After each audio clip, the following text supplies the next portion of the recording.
kind of like our shining star in the city. And like, so everywhere you go, like when you're climbing through the city, you're exploring the world, or we take a screenshot, or you're whipping around the streets, you know, in one of the race cars, it always serves as like a star to kind of guide you through the city as a navigation purpose.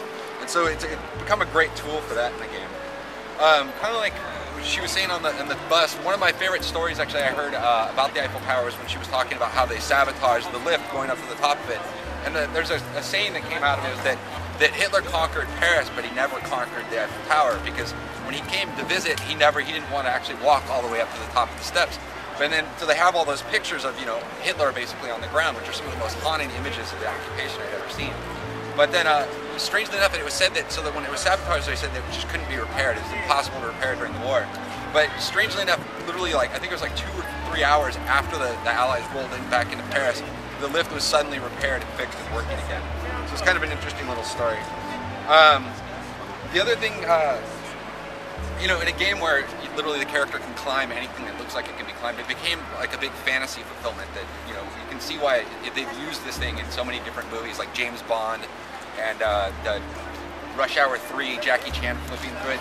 And we really wanted to have that fantasy in the game. And so we put a lot of effort into making sure that you can climb this amazing structure in the game. And also, Sean had some really big moments when he was fighting in the Resistance here.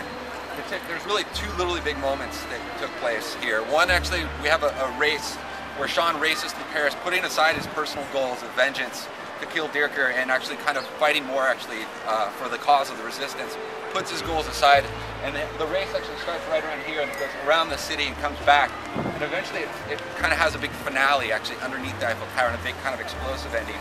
And then there's also another moment later that I can't really go into too much detail about without spoiling anything, but it's actually literally one of the most unique moments in the game, and it takes place actually on the Eiffel Tower itself. And one of the owners of Pandemic, literally in front of the company, the other day he said it was literally his favorite moment in the game, and it made him very proud of the